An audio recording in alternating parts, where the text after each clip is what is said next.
Aloha y'all, Daniel Aaron here, your guide to vibrant living. Who I help are people that are spiritual and somehow not living up to their full potential, especially in the physical 3D experience. The purpose of everything that I'm doing, the people that I help, is to integrate, to create congruency. Dissonance tears us apart. And what I find is so many spiritual folks are somehow stuck in their physical vitality, their emotional flourishing, their livelihood, their relationship with time, even and often in terms of their financial abundance. So I just heard this story. It's an amazing one. It's, to me, like really touching and inspiring. And here it is for you. Well, first, question. How do you feel yourself about your trajectory? As in, are you really living your destiny, your dharma, your ikigai?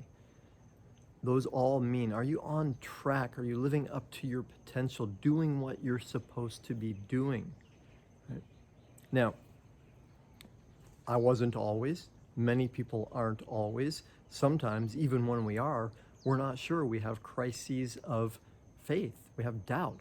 Very natural. And our purposes, not our porpoises, our purposes tend to, not our purpose, but the manifestation of them tend to evolve. So, amazing story. Many years ago, there was a dude by the name of Ken Gao.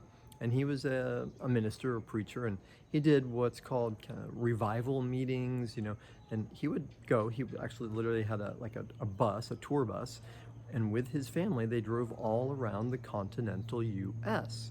And they would go into a town and they would have these meetings and celebrations and, help inspire people, share their faith, call people to better lives. And one day, he's driving along, middle of Ohio, and as he's driving, he's thinking to himself, does it matter? Am I actually doing what I'm supposed to be doing? Because, partially he's thinking, we go into these towns, we do, all this work, and then we leave, and what's the real impact for people? Does it really make a difference? And, so he's having a crisis of faith. Am I really on track? And so as he's driving, by the way, if you've ever driven cross-country, that middle part of America, it can inspire crises of faith. In any case, he says, in his internal state, he has a communication with God, and he says, God, if I'm doing your work, if I'm really doing what I'm supposed to be doing, give me a sign. Would you please give me a sign? Not 10 seconds later, his son from the back of the bus goes, Dad, there's a Pizza Hut. Now, wasn't quite the sign that he was looking for. So he pulls over, goes to the Pizza Hut.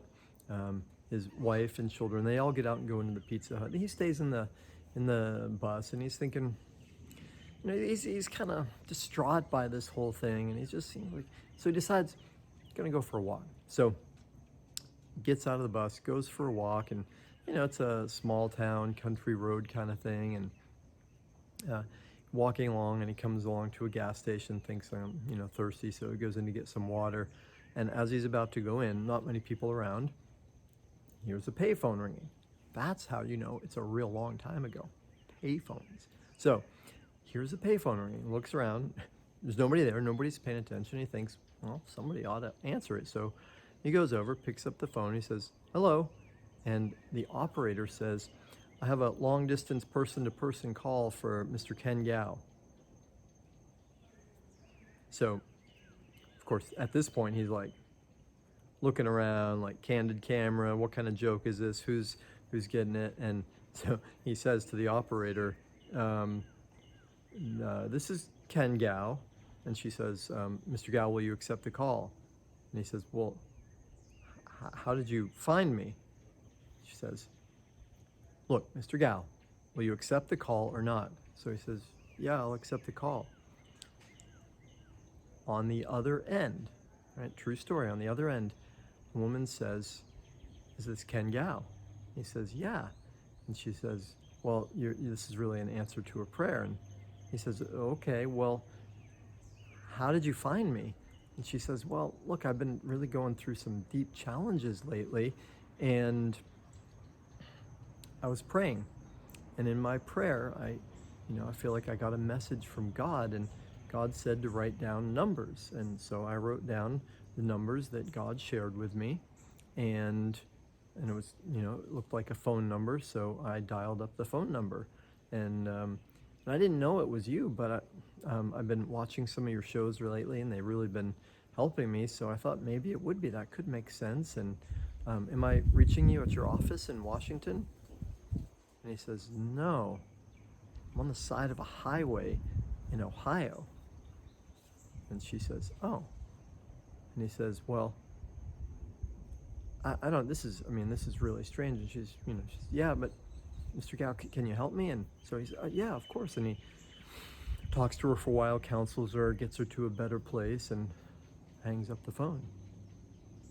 So sometimes signs come in powerful ways. And now, important for you to know, it doesn't matter if we say God or the universe or nature or your higher self.